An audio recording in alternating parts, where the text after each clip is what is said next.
nggak takut Pak sama stigma misalnya politik itu kotor, politik itu penuh dengan intrik, nggak khawatir soal itu? Dimanapun saya rasa itu, mau pegawai negeri, mau bangsa dunia ini, global itu harus diselamatkan dengan cara-cara yang seperti zamannya Nabi Muhammad SAW di Madinah.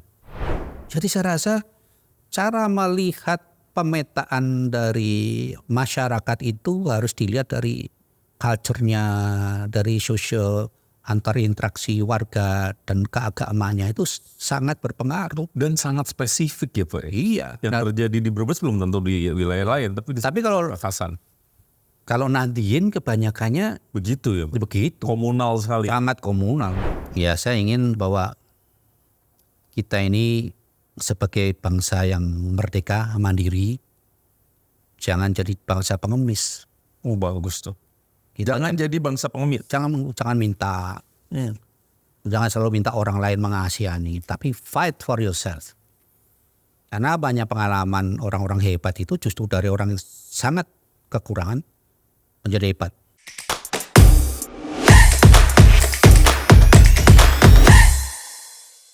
Ya, bismillahirrahmanirrahim. Assalamualaikum warahmatullahi wabarakatuh. Apa kabar teman-teman semua? Terima kasih udah hadir kembali nonton channel kita, Satu Tujuan Menjemput Kemenangan. Dan hari ini kita akan lagi sharing kepada kalian semua yang menyaksikan channel ini. Kita kepengen terus menggali apa visi misi para calon legislatif yang akan masuk ke kampung-kampung, ke desa-desa, mengetuk pintu rumah kalian sehingga kita kepengen kasih tahu kalian. Anggap aja kita nih foradernya kalian gitu ya. Bersama saya sekarang sudah ada Bapak Irnanda Laksanawan dan beliau adalah calon legislatif dari Dapil 9, yaitu wilayah Kabupaten Brebes, Kabupaten Tegal, dan Kota Tegal. Pak Irnanda Laksanawan, apa kabar? Alhamdulillah sehat. Sehat ya. Yang penting semua itu sehat dulu, kalau nggak sehat susah. Susah ya. Biar seru saya minta tepuk tangan teman-teman dong. Pak, ini nggak serius-serius Pak. Iya. Karena ini yang nonton kebanyakan milenial, jadi jangan serius-serius. Tapi bukan berarti programnya nggak serius gitu ya. Pak Irnanda, sebelum kita ngomongin visi misi, tadi kan Bapak nih dari Kabupaten Tegal, Kota Tegal, dan Kabupaten Brebes. Ya. Pertanyaan pertama, hari ini bawa bawang atau telur asin nggak Pak? Wah, sudah dikasih bagi-bagi teman-teman semua, sudah habis. Tapi kalau mau bisa kirim lagi, tidak masalah. Tinggal WA aja kirim. Pak, saya manggilnya Pak Irnanda. Iya. Irnanda benar ya. Pak, ini Bapak tuh kenapa masuk politik Pak? Kan saya dengar Bapak baru berapa? 6 bulan kali masuk politik ya? Iya. Masuk P3 ini politik praktis ya. Iya baru 6 bulan karena saya dapat kehormatan ditelepon oleh Bapak Ketua Umum Pak Mardiono. Beliau berkenan saya ikut membantu P3. Saya bilang saya siap karena saya mantan birokrat pegawai negeri. Mungkin pemikiran saya, ide saya, apa yang telah dilakukan di korporasi itu bisa ikut memberikan value untuk rakyat bangsa ini lewat P3. Dan kebetulan saya ini kenal beliau itu udah 20 tahun lebih dengan Pak Mardiono. Beliau juga seorang yang hebat, corporate man lah beliau itu. Wah, beliau kerjasama dengan BUMN, dengan Krakatau Steel. Jadi saya kenal beliau udah lama. Karena beliau sahabat saya, kehormatan beliau saya rasa itu juga jalan Tuhan. Karena tidak mungkin orang saya tidak punya rencana politik karena pegawai negeri mantan ya. Begitulah, cari-cari yang agak-agak tidak menyentuh politik terlalu banyak. Ternyata ditelepon beliau, jadi ini mungkin panggilan dari yang di atas saja. Kita ingin mengabdi ibadah, seperti tujuan dari P3 itu kan ibadah. Jadi juga untuk keadilan, untuk kebersamaan, untuk umat. Jadi cocok sekali seperti selama ini yang kita laksanakan dalam agama kita ya. Oleh karenanya saya insya Allah saya akan memperjuangkan yang terbaik. Karena membawa nyawa yang Ka'bah ini kan sangat sakral ya. Jadi kita harus membawanya dengan baik, dengan etika, dengan santun, beradab karena menjadi contoh dari masyarakat. nggak takut Pak sama stigma misalnya politik itu kotor, politik itu penuh dengan intrik, nggak khawatir soal itu? Dimanapun saya rasa itu. Mau pegawai negeri, mau pegawai swasta, mau dagang sama aja semua. Tergantung itu manusia kan, setan adanya di manusia ya. Jadi ya tergantung di mana dia bertempat mendapatkan tugas, tetapi bagaimana mereka bisa menempatkan diri. Kalau dia mau dimanapun, kalau nggak bener ya nggak bener aja gitu. Dan juga karena saya lihat ya prinsipnya P3 ini menurut saya sangat Islami ya. Karena memang partai Islam dan Ka'bah ya. Saya rasa yang non Islam juga nggak bisa masuk di partai ini. Kan jadi selama ini saya udah di NU selama mungkin lebih 20 tahun di PWNU Jatim bersama Kiai Miftahul Akhyar. Beliau sekarang Rois Am PBNU. Saya juga diajak ke PBNU udah lebih dari 10 tahun. Dan saya bertemu dengan masyarakat Nahdien yang sebetulnya sama dengan masyarakat Indonesia. Sama sebangun, banyak sekali 80-70% sama dengan konstituennya P3. Jadi tidak ada yang asing karena saya sering ke pesantren, ke tempat yang di bawah-bawah masyarakat yang perlu ditolong. Dengan cara kita berkegiatan meningkatkan harga hidup mereka. Itu sama dengan P3 ini. Jadi saya rasa tidak ada yang berbeda, hanya caranya berbeda. Dan saya yakin kalau caranya pakai lewat parlemen lebih bisa mengubah arah kebijakan negara. Lebih impactful ya Pak ya? Ya, impactful. Pak Irnanda, ini saya mau kasih tahu nih sama teman-teman yang nonton nih. Pak Irnanda ini tadi pernah di PWNU, pernah di PBNU ya Pak ya? Sekarang masih di PBNU. Masih di PBNU, masih pernah menjadi Ketua Umum Pengusaha dan Profesional Nahdien. Sampai sekarang. Sampai sekarang, Ketua Umum Koperasi Mabadiku Khairul Ummah selama 11 tahun. Jadi teman-teman nih wartawan suka nanya Pak, seberapa banyak Nahdien milih P3? Ya jelas banyak orang yang juga menjadi pengurus P3 ya Pak ya. Iya. Mungkin Nahdien itu sekarang tidak kemana-mana. PBNU kan mengatakan tidak kemana-mana. Tapi kelihatannya ada di mana-mana. Iya. Jadi semua partai ada Nahdiennya. Saya rasa bagus karena itu bisa menjadi penyeimbang, stabilisasi, jembatan kalau ada hal-hal yang kurang cocok di antara partai. Biasanya kalau kita kumpul di PBNU, itu kumpul gitu, satu dari P3, satu PKB, satu PDIP, satu Golkar, satu PAN, satu PKS. Jadi PKS enggak sih? Beda. Jarang ya Pak. Kan masuk dalam itu ya ketawa-ketawa aja. Yang kita ngomong, itu kan harus ngomong gitu di politik begitu.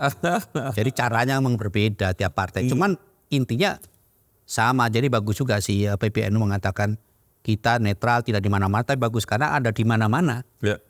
Justru bisa memberi value, karena di NU itu kan NKRI harga mati.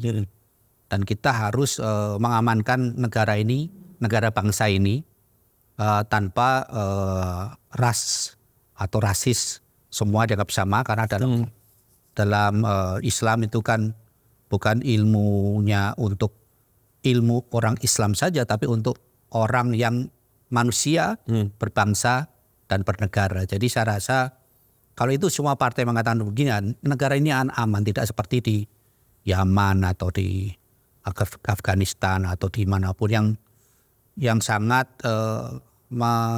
mengenaskan lah.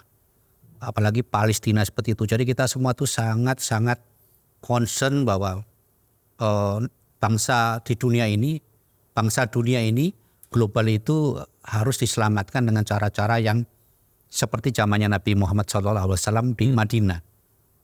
Piagam Madinah itu kan piagam beliau itu pemimpin umat, tapi umatnya banyaknya bukan Islam waktu itu. Ada Yahudi, ada macam-macam. Beliau ada Nabi yang kita ikutin. Beliau menyentuhkan itu, berarti sekarang pun harus menyentuh Nabi dong. Kalau tidak menyentuh begitu mungkin ada yang salah interpretasi kita. Saya rasa itu aja. Nah ini guys, ini caleg ini nggak kaleng-kaleng nih ya. Pak Irnanda ini, koreksi saya kalau salah Pak. Beliau juga ketua alumni Inggris Indonesia, ketua alumni Inggris di Indonesia 2005-2012, ya kan? Kemudian beliau juga pernah menjabat di Komisaris PT Pertamina Persero, betul Pak ya? 2026-2027. Kemudian Deputi Menteri BUMN bidang SDM dan Teknologi 2012. Itu staf ahli. Kalau Deputi Menteri bidangnya industri strategis dan manufactures. Itu ya. Setelah itu baru staf ahli menteri. Sebelumnya staf khusus menteri zamannya. Jadi karir panjang Pak ya? Dari bawah. Jadi nggak ada yang karir itu lompat langsung ke atas. Saya rasa pengalaman itu penting. Jadi pengalaman itu guru itu betul. Dan nggak bisa dibeli itu pengalaman. Harus dijalani Pak ya? Ya seperti tentara juga kan. Kalau lulus akademi militer, letnan 2, letnan 1, masa tiba-tiba kapten? Nggak mungkin. Itu semua itu ada sekolahnya, ada pendidikannya, ada trainingnya, ada asesmennya, ada macam-macamnya sehingga kita tuh dibentuk menjadi pemimpin dari bawah. Mungkin ada yang terlalu istimewa bisa lompat ke atas lambat, mungkin itu sangat istimewa kalau buat kebanyakan orang yang mestinya nggak seperti itu. Saya orang kebanyakan aja, jadi saya mengikuti proses dengan seksama dari bawah lah, dengan tes, dengan segala macam, dengan segala kesulitan, tantangan dan segala macam, tidak mudah lah. Tapi yang tidak mudah itu yang membentuk Bapak hingga hari ini. Itu ya faktanya insya Allah juga, gitu. Karena dari awal memang kalau pegawai negeri kan sumpahnya untuk bangsa dan negara, untuk rakyat. Ya. Dan kalau kita ikuti sumpah itu dengan benar, ya insya Allah tidak terjadi hal-hal yang tidak diinginkan. Ya. Oke. Kalau kita melanggar sumpah kita, lah itu bencana jadi. Pak Nanda, sekarang saya langsung masuk ke dapil. Nah ini karena nih acara ini kepengen bedah visi misi bedah dapil juga. Ini kan Brebes, kemudian Kabupaten Tegal dan Kota Tegal. Bahwa pasti sudah masuk begitu ya, sudah sosialisasi, sudah coba mengenal dapil. Apa yang Bapak dapatkan? Apa keresahan yang hadir di sana, Pak? Tegal Brebes itu saya juga baru sekarang ini ya, mohon maaf masuk ke. Iya Bapak. Karena saya jujuran juga. Saya itu kan lahir di Surabaya ya, besar Semarang, kuliah di Surabaya. Saya kalau Tegal Brebes cuma lewat aja. Tapi memang saya milih Tegal Brebes terus terang aja supaya dekat dengan Jakarta ya, 3 jam dari Jakarta naik mobil Bisa dijangkau. Dijangkau gampang, anytime jalan gitu ya. Tidak costly lah. Nah ini pegawai negeri ini mantan ya cost ini penting. Nih guys jarang nih ada politisi sejujurnya. Iya kan. Kita ini kalau kita menyiapkan diri dulu sebelum saya selesai pegawai negeri, mungkin saya menyiapkan bekal untuk jadi politisi lah. Ini nggak ada, jadi tidak pernah bekal apa-apa. Jadi sekarang tuh bekalnya lillahi ta'ala aja. Bismillah aja. Jadi ya saya ke sana, saya bilang ya Pak Mar, saya situ Tegal Brebes ada saudara. Nggak ada, saudara saya itu saudara sesama manusia. Sesama Nadine kalau ada pasti banyak di sana. Dan saya yakin banyak, ternyata memang banyak. Kan saya di PBNU, di sana banyak saudara-saudara dari NU, dari BCNU, PAC, ada Ansor, ada itu. Dan semua sangat kental dengan pemikiran yang sama. Dan ternyata kenal dengan kiai-kiai yang sama. Jadi mudah buat saya menyesuaikan diri. Dan memang di sana ternyata basisnya selatan itu sebetulnya basisnya P3. Tapi mungkin kurang intensif ya, dibina dengan baik ya. Sehingga banyaklah pindah ke partai lain, partai yang mungkin tidak religius tapi nasionalis, yang lainnya. Sehingga saya lihat berarti P3 ini sebenarnya peluangnya lebih besar lagi ke depan ya. Karena banyak basis-basis P3 ini yang terlupakan mungkin ya selama beberapa saat yang lalu. Mudah-mudahan ini kita bisa kembali mengambil hati. Ternyata banyak begini. Di Tegal Brebes itu yang memilih P3 itu orang-orang yang tua-tua dulu yang P3 itu nggak berpindah, dia tetap P3, cuma nih coblos tuh Ka'bahnya. Karena dia nggak kenal ini calonnya nggak kenal. Jadi 35% penyoblos itu penyoblos Ka'bah, karena bilang sekali Ka'bah tetap Ka'bah. Oh jadi pemilih loyal ya? Iya, cuman kan yang tua-tua itu tidak pernah disentuh. Dia bilang, ya saya nggak pernah didatengin Pak, saya kurang di ini. Waduh, ini berarti potensial. Apalagi yang muda itu mengatakan bapak saya, kakek saya. Walaupun tadinya di partainya beda. Jadi bapak saya, kakek saya ini P3 Pak. Tapi ya saya kurang disentuh. Saya pindah ke partai lain yang menyentuh saya. Berarti sentuhan itu penting. Sentuhan itu penting. Tidak kenal maka tak sayang. Itu Iya. benar juga ternyata. Iya. Harus turun ke dapil ya. Harus turun. Pak, saya mau minta tanggapan. Jadi di podcast ini yang membedakan juga kami punya tim riset yang meriset dapil Bapak. Salah satu yang kami temukan itu soal kemiskinan, Pak. Ya, ini ada data 2021 menyebutkan 187.000 warga memiliki penghasilan 345.000 per bulan. Jadi rendah sekali, 345.000 per bulan. Kemudian rumahnya banyak yang tidak layak huni. Kemudian rata-rata warga ada penghasilan perharinya hanya 11.000. Jadi kemiskinannya lumayan mengkhawatirkan gitu ya. Ini ada data lagi 16,23% penduduk Brebes berada pada garis kemiskinan. Kemudian 2020 meningkat menjadi 17,03%. Ya tentu kita nggak bisa pungkiri ada soal COVID dan yang lain-lain ya kalau bicara tingkat kemiskinan. Ada komentar nggak Pak soal ini? Apakah benar itu terkonfirmasi di lapangan begitu adanya juga? Saya nggak tahu ya cara dia mengambil statistical analysis BPS-nya bagaimana. Karena kita ini kan juga pernah belajar statistik. Cara pengambil sampel itu juga mempengaruhi resultnya. Saya tuh keliling sampai pojok-pojok. Nggak ada yang miskin-miskin banget tuh nggak ada tuh. Nggak ada ya Pak? Nggak ada, rumahnya gedong-gedong. Saya juga bingung. Kenapa kok rumahnya di sampai pelosoknya rumah gedong? Kan kebanyakan itu merantau mereka. Oke, orang Kemudian- Tegal itu misalnya. Orang Tegal, seluruh nasi goreng di Jakarta itu orang Tegal. Iya, ikan itu bilang Tegal. Jadi bingung juga saya. Kemana rumahnya bagus-bagus? Nggak ada merantau, ada yang jadi anak buah kapal di kapal pesiar di Eropa, ada yang kapal tanker di Eropa, di Saudi, ada yang menjadi nelayannya kapal-kapal Korea, kapal Hong Kong, kapal China, kapal Jepang. Hebat-hebat. Jadi saya bingung juga ini.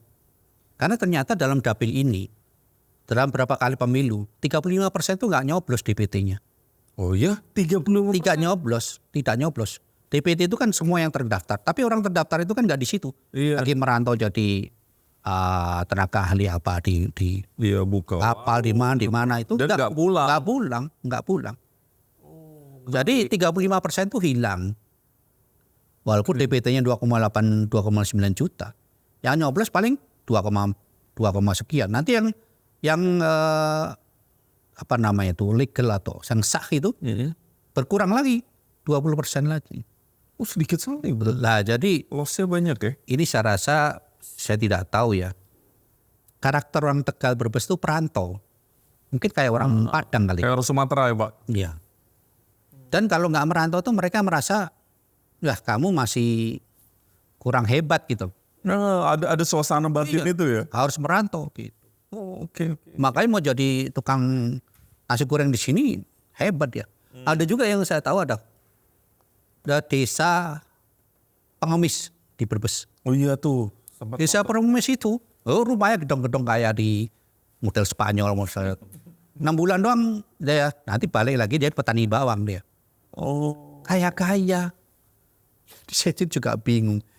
Ini secara antropologis dan sosiologis mungkin perlu diriset lebih jauh. Jadi angka-angka BPS itu angle cara ngambilnya gimana tergantung dari cara begitu. Saya seneng nih. Ini Pak Irnanda berarti paham betul ya. Jadi di challenge soal datanya. Iya. Pak, sekarang saya beralih ke yang lain. Terima kasih pendapatnya menarik. Kemudian kita sama-sama tahu nih, Brebes kan penghasil bawang merah ya. Menjadi komoditas ekspor. Kemudian kita sama-sama tahu juga bahwa bahkan nih ada data produksi nasionalnya 384.448 ton pada 2022. Kemudian kontribusinya adalah 60,1% dari share produksi bawang merah Jawa Tengah atau 19,4% dari produksi nasional. Jadi memang dari sisi komoditas nih punya keunggulan. Iya. Punya komentar nggak Pak soal ini komoditas di Brebes? Ya memang bagus, makanya sebenarnya orang Brebes ya kaya-kaya. Jadi yang miskin saya juga nggak tahu caranya ngitung miskinnya bagaimana gitu. Memang di daerah semua di Indonesia itu satu keluarga kakak itu bisa 5 keluarga dalam satu kakak. Ya mungkin keluarga besar ya, ada mantu, anak, itu biasa dalam komunitas Indonesia yang sangat komunal itu biasa. Kalau di luar negeri Satu kakak ya satu orang. Anaknya kalau perlu udah 18 tahun diusir dari rumah. Kita kan nggak nenek kita. Mau semua yang ayo bareng-bareng. Itu keguyuban kekeluargaan. Kalaupun dihitung kurang-kurang itu makanya rame-rame. Tapi saya ngelihat bener nggak ada tuh rumah gubuk-gubuk itu. Saya juga bingung kenapa ya. Nggak ada yang gubuk, semua bata. Mungkin kalau yang gubuk langsung dikasih bedah rumah. Karena di Pemda atau di Jawa Tengah itu kalau nggak salah ada bedah rumah juga oleh Gubernur Pak Ganjar waktu itu. Jadi yang miskin dilaporkan bedah rumah, ada anggarannya. Yang miskin sekali dapat tuh BLT langsung, makan, beras segala macam. Dan lagi kalau di NU ya Nadine, di daerah selatan, daerah yang pesantren itu ya. Itu senangnya kan istighosah, selamatan, taklim. Dia pulang bawa itu. Besek. Jadi nggak mungkin kelaparan. Dan tidak mungkin tetangganya kelaparan didiemin, nggak ada itu. Pasti ada nganterin beras antara dari masjid itu deket-deketan. Nanti kalau udah miskin diantar berasnya. Jadi saya rasa cara melihat pemetaan dari masyarakat itu harus dilihat dari culture-nya, dari sosial antar interaksi warga dan keagamaannya itu sangat berpengaruh. Dan sangat spesifik ya Pak. Iya. Yang terjadi di Brebes belum tentu di wilayah lain. Tapi kalau Pamekasan. Kalau Nadine kebanyakannya Begitu ya Pak? begitu. Komunal sekali. Sangat komunal. Bahkan yang saya juga kaget, ini kalau di daerah selatan, di Tegal Selatan segala macam itu. Kalau ada meninggal, itu 40 hari, seminggu segala macam itu tahlilan terus dan kasih bungkusan besek. Kalau perlu tuh kasih souvenir kayak orang manten. Saya bilang gila juga ya. Orangnya meninggal tapi mereka senang karena yang datang 500 orang dikasih tuh. Ember-ember isinya berbagai macam, termasuk ada uangnya. Saya bilang kaya juga ini sebenarnya. Ya banyak yang begitu. Sampai katanya satu Tegal tuh diborong tuh ember itu dari seluruh toko tuh sampai kehabisan ember. Diisi beras, diisi minyak goreng. Jadi itu tidak termasuk dalam statistik. Nggak pernah dicatat itu. Dan mereka merasa tetangga kalau ada kurang pasti kiainya, ustadznya atau apa, lasnya, lembaga amal zakatnya itu turun. Pasti turun. Apalagi NU itu kan ada di wilayah sampai paling bawah ya, PAC, paling bawah lagi ranting. Itu kalau ada yang kekurangan mereka lapor. Karena ada NU itu ada Lasisnu, pusat ada, daerah sampai paling bawah. Itu bisa ngasih lasnya masuk atau basnas masuk. Jadi itu yang mungkin nggak pernah terhitung dalam statistik. Keren tuh Pak ya. Pak, sekarang di saat sosialisasi atau di saat kampanye, ini udah masuk masa kampanye. Apa yang Bapak tawarkan kepada masyarakat?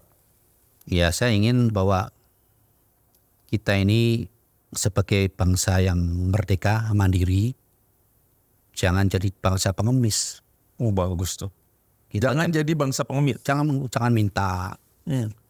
Jangan selalu minta orang lain mengasihani, tapi fight for yourself.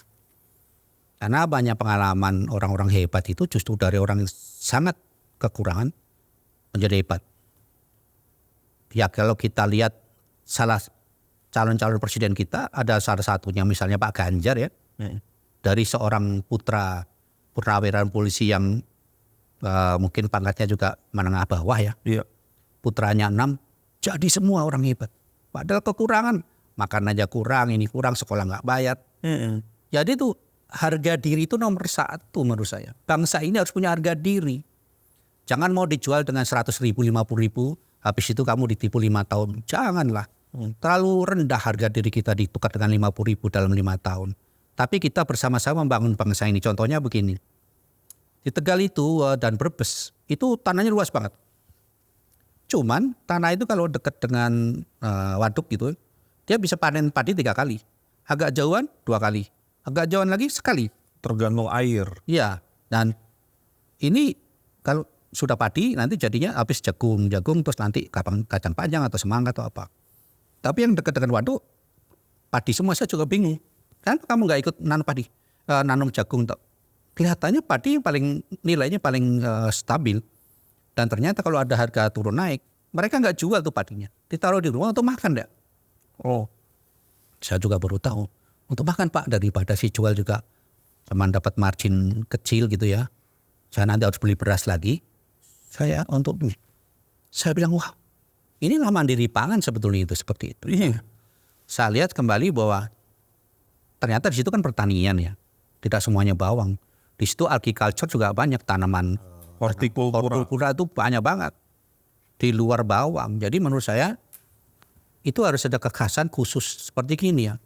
Kita lihat di Israel aja, padang pasir bisa menghasilkan segala macam sayuran, hortikultura yang mensupport Timur Tengah, kan bingung juga kita. Dan ya Turki mensupport seluruh Eropa. Padahal kalau dibanding dengan Indonesia, udah nggak ada apa-apanya mereka. Kita ini hebat sekali. Nah berarti kita ini harus melihat pertanian kita, petani kita ajak menjadi petani yang mandiri. Tetapi memang saya lihat yang sekarang di petani itu orang tua-tua. Yang muda-muda tuh pada merantau. Nah ini ancaman ke depan ya Pak. Exactly. Jadi gimana membawa itu petani masuk? Saya lihat yang punya tanah ya, para petani. Saya lihat ini punya bapak? Enggak. Apa nyewa? Setahun 12 juta 1 hektar. Terus apa yang bapak lakukan? Ya yang punya tanah nggak mau garap lagi. Karena buat mereka mungkin terlalu kecil ininya, marginnya. Sedangkan orang yang nggak punya apa-apa, nyewa, itu margin kecil, ya udahlah daripada nganggur ya. Dan kebanyakan sudah umur-umur di atas 40-50. Nah ini kan mengkhawatirkan. Bagaimana membuat daya tarik masuk? Ini usaha harus ada kebijakan yang dirubah menurut saya. Apa Pak? Ya kita harus membuat pertanian modern. Oke. Nah, pertanian modern itu pupuknya harus jangan pupuk yang herbal yang harganya lebih murah tapi produktivitas lebih tinggi. Terus benihnya juga benih yang kualitas tinggi. Karena saya tanya, Anda beli bibit di mana? Ya di toko-toko Pak. Karena kalau di bibit itu kalau kita dari pemerintah belum tentu tersedia Pak gitu. Atau mungkin begini, tanah di sana itu kan macam-macam. Ada yang hara tanahnya sangat keras sama yang sangat basah, sangat asam atau yang itu beda-beda. Jadi itu memerlukan bibit yang berbeda. Ya. Lah kalau dia suruh milih-milih sendiri mana dia ngerti? Saya tanya hara tanah nggak ngerti. Saya minta tanya ini bagaimana cara menanam secara pupuknya, ini kandungannya apa? Nggak ngerti. Jadi dia harus ngikutin aja. Saya juga profesinya itu Pak ya. Tapi ya kebanyakan urusan SD SMP. Oke. Yang lainnya pergi. Dan nggak ada penyuluh gitu. Ada PPL. Tapi PPL itu sejauh mana? Dan PPL itu kan pegawai negeri, mohon maaf saya juga mantan pegawai negeri ya. Ya pegawai negeri itu kalau gaji segitu ya sudah. Padahal kalau dia menyuluh itu kan bisa 3 jam naik motor, 2 jam. Itu kan bensin semua. Nggak ada bensinnya dan lain-lain. Jadi saya lihat ini harus dibuat satu ekosistem yang terintegrasi. Dan caranya adalah cara korporasi. Karena komoditas itu komoditas cara kerja korporasi. Mulai kita kan import beras dari Vietnam, dari mana, dari Thailand, dari Cina, dari mana. Itu dikelola korporasi di sana. Dengan space yang sangat luas, dengan mekanisasi dan teknologi yang luas. Sehingga apa? Unit cost-nya kecil. Nah kita sendiri-sendiri, nggak terintegrasi. Volumenya kurang. Ya pasti besar unit cost-nya. Unit cost-nya pasti gede. Ya kita nggak bisa nyalain apa-apa karena terintegrasinya itu pakai teknologi. Ini yang salah satu akan Bapak perjuangkan kalau misalnya amanah ini diberikan masyarakat kepada Bapak. Insya Allah pasti sekarang aja sudah mulai mencoba begitu. Saya mulai pemetaan dan lain. Saya bilang saya ini sudah biasa begini bersama Nahdien dengan NU berbelas tahun. Jadi saya tanpa atau dengan politik yaitu adalah ibadah kepada masyarakat dan kemaslahatan umat. Dan menurut saya banyak sekali pemerintah bisa berjuang memberikan, tetapi memang cara-cara birokrasi itu ya begitu itu. Kalau anggarannya A mau dibaga setengah A, setengah B atau C kena inspektorat. Saya ini perjalanan nanti ke Tegal bagian selatan 4 kali setahun, Tegal utara 2 kali setahun. Nanti kalau dia ternyata Tegal selatannya 7 kali, ini Tegal selatan melanggar. Padahal mungkin di Tegal selatan karena ada apa-apa dia harus banyak ke sana fokusnya. Gak bisa dirubah. Itu adalah ya sistem anggaran kita lah. Nah, sehingga kalau saya lihat di Thailand itu ada institusi kerajaan sendiri. ISIS itu pemerintah sendiri, pemerintah dengan struktur anggaran yang sangat rigid ya, karena itu diaudit apa segala macam. Tapi ini ada sistem kerajaan yang langsung rakyat itu bisa lapor ke rajanya. Rajanya intervensi dengan cara dia terus tidak bisa mengintegrasikan dengan negara, tapi sebagian mereka yang handle. Jadi menurut saya ini memang harus korporasi. BUMN kita ini ada juga yang bibit segala macam ada, tapi mungkin perlu dorong lebih besar lagi perannya ya. Apalagi sekarang BUMN sudah menjadi holding, ada holding pangan. Saya rasa itu bagus sekali, sekarang udah terintegrasi tapi baru awal ya, baru setahun ini. Jadi saya yakin kedepannya akan lebih bagus lagi integrasi antara BUMN pangan mulai hulu sampai hilir dan lain-lain. Dan cara korporasi adalah satu-satunya, karena ini market price. Mau bawang, mau beras, mau apa itu market price kok, nggak bisa import market price, dalam negeri market price. Terus yang itu punya padi, dia mau jual, Bulog beli misalnya X, dia bilang nggak bisa Pak, harga pasarnya X plus 20%, ya saya nggak bisa jual ke Bulog. Saya harus cari yang tertinggi menurut saya sebagai petani, yang saya ngeluarin duit sendiri, ini sendiri, semua sendiri. Saya kan harus cari yang margin yang tertinggi. Itu kan corporate. Jadi pendekatannya harus pendekatan corporate untuk menyejahterakan masyarakat. Ya, jadi teman-teman kalau kalian pilih Pak Hernanda, ya insya Allah nanti pertanian kita akan lebih profesional, kita lebih terukur dan memang mungkin lebih visible kepada inklusi keuangan dan seterusnya gitu ya. Mungkin harapannya kayak gitu karena Pak Hernanda ini lama malah melintang di korporasi. Oke, Pak, saya mau tanya hal lain. Ini terakhir nih. Tapi ini sering ditanyain orang soal dana reses. Nanti kalau ada dana reses tuh Bapak pemanfaatannya kayak gimana Pak? Ini kan banyak juga ya isu-isu negatif ya, dana resesnya tidak digunakan dan seterusnya. Apa komitmen Bapak soal ini? Ya itu karena belum jadi anggota DPR RI juga nggak tahu nih dana reses itu apa, segala macam. Kalau dengar-dengarnya misalnya dana untuk masyarakat ya harus dikasih masyarakat lah. Masa dana masyarakat kita ambil berarti nggak barokah. Nggak sesuai dengan prinsip dari P3 bahwa ibadah harus selalu mencari barokah untuk kemaslahatan umat. Dan Bapak berkomitmen untuk menjaga komitmen saya pribadi, ya. Yang lain ya terserah saja. Masing-masing. Yang penting itu Bapak pasti menjamin itu ya Pak. Siap. Oke, Pak, biar seru nih. Saya mau pertanyaan cepat. Dijawab juga dengan cepat, gitu ya. Bagi Anda, lebih berharga mana? Menjelajahi batas-batas diri atau menemukan kenyamanan dalam keberanian? Yang nomor 1. Menjelajahi batas-batas diri. Oke. Kemudian pilih mana? Menghadapi ketidakpastian dengan penuh keyakinan atau membangun fondasi yang kokoh untuk mengatasi ketidakpastian? Wah, ini berat nih pertanyaan. Coba diulangin lagi. Ulang. Ini nada nih semakin filosofis deh. Ya. Itu orangnya yang itu tuh Pak. Iya. Luar biasa itu. Luar biasa. Filsuf. Mana yang lebih penting? Menghadapi ketidakpastian dengan penuh keyakinan, ada ketidakpastian tapi dihadapi dengan penuh keyakinan, atau membangun fondasi yang kokoh untuk mengatasi ketidakpastian? Yang nomor 2. Ya, jadi lebih preparasi dulu ya. Jadi iya dong. lebih pasti jalannya. Gitu. Menyiapkan diri untuk menghadapi ketidakpastian. Karena dunia ini selalu tidak pasti. Dari bisnis, dari sistem, dari segala macam, termasuk COVID itu sesuatu nggak pasti, tiba-tiba datang aja. Kalau kita nggak siap, digulung kita sama COVID itu. Iya. Sekarang ini yang enteng-enteng aja Pak. Pilih warna aja Pak. Ya.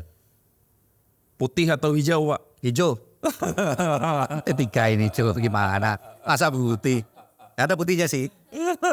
Tapi hijau dulu. Oke. Makasih Pak Hernanda. Pak, nih terakhir nih Pak. Saya mau karena pemilih kita kebanyakan anak-anak muda. Ya. Kita punya segmen namanya Hai Anak Muda ya. Nanti Hai Anak Muda titik. Nah titik-titiknya Bapak yang jawab ya. Sekarang langsung saja arahnya ke sini ya. Pak Hernanda sampaikan. Hai anak muda. Hai anak muda, berjuanglah untuk bangsa, rakyat, dan negaramu. Allahu Akbar. Kenapa anak muda harus berjuang untuk bangsa Pak? Kan sekarang nih Saya sih sebenarnya nggak setuju nih. Ini harus disclaimer nih. Saya nggak setuju. Anak muda sekarang tuh kasihan Pak. Di stigma macam-macam. Dibilang strawberry generation. Iya. Ya kan? Iya. Luarnya cakep, dalamnya rapuh. Ya. Tahu juga nih, Kasihan. ada strawberry. Ada Pak. Kasihan juga. Mereka di stigma juga sandwich generation. Apa itu? Mereka itu terhimpit Pak. Kayak sandwich. Jadi dihimpit sama misalnya orang tuanya yang pekerjaannya kesulitan, minta ke anak sekarang. Punya adik-adik yang juga punya kebutuhan, minta sama anak sekarang. Jadi mereka sandwich generation, strawberry generation. Itu. Nah apa namanya, dan Bapak punya premis sendiri, anak muda harus berjuang lagi untuk bangsanya. Iya. Nah ini kan tekanan lagi nih, gimana? Merasionalisasi. Tekanan. Ya, Ini salah. rasionalisasi. Nah gini, saya kan aktivis dari dulu, dari muda ya. Ketua Senat, ketua OSIS, ketua alumni segala macam.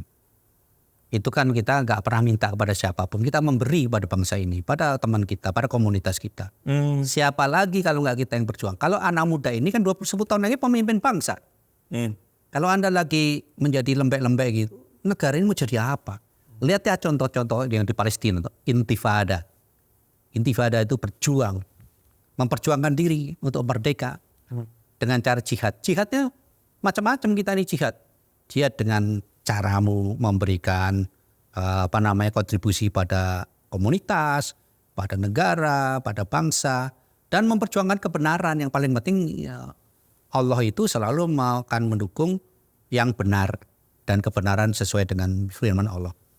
Kalau saya mengutip dari Kiai Ma'ruf Amin, saya pernah tanya ke beliau, saya pernah lama dengan beliau waktu di PBNU juga. Beliau mengatakan, saya, Kiai pernah nggak bermimpi jadi wakil presiden? Nggak pernah Pak Erlanda. Kenapa Kiai ini bisa jadi hebat sekali ya? Padahal beliau tuh pendidikannya awalnya tuh hanya PGA. Umur 19 tahun pergi dari Serang ke Koja. Apa terpikir jadi wakil presiden? Apa terjadi wakil Roisam? Enggak lah. Apa sih kuncinya Kiai? Satu, niatlah dengan ikhlas. Dan bersyukur sama Allah atas semua pemberian ini. Dan berilah yang terbaik untuk masyarakat dan komunitas. Karena beliau kan guru agama kampung, mohon maaf ya, di daerah Koja. Jadi tujuan beliau tuh untuk membantu umat dan komunitas terkecil.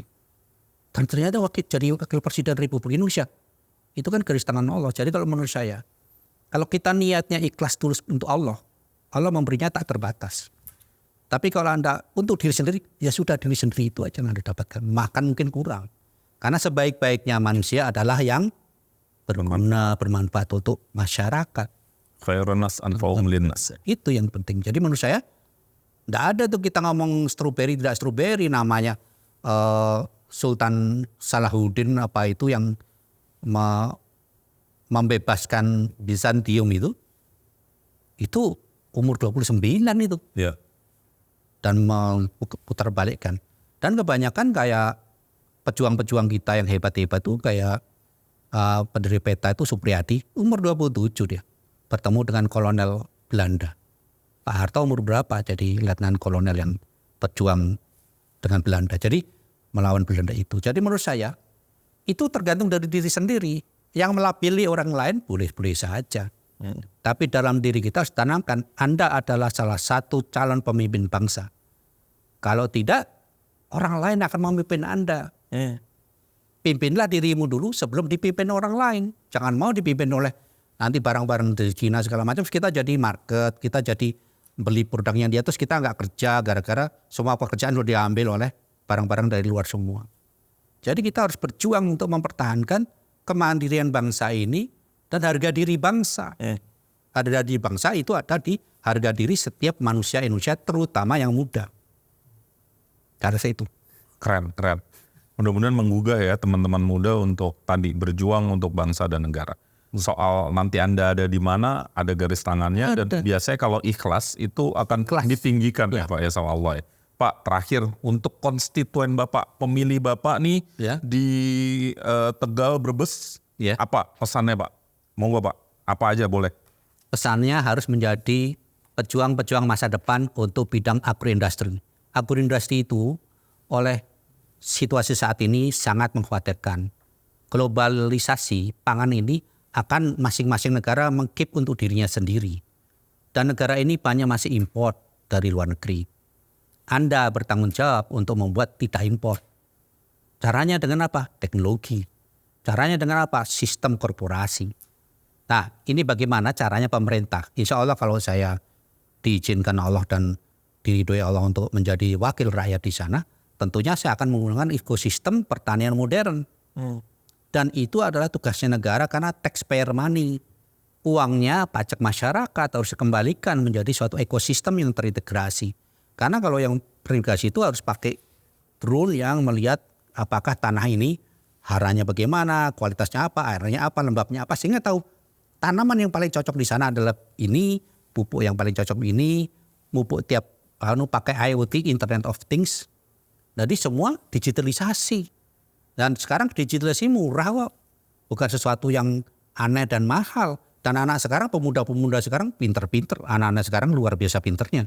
Bahkan kita pun yang udah rada-rada senior dan ini agak-agak gaptek. Mereka canggih banget. Dan bisa membuat apapun. Jadi let's make something for your country.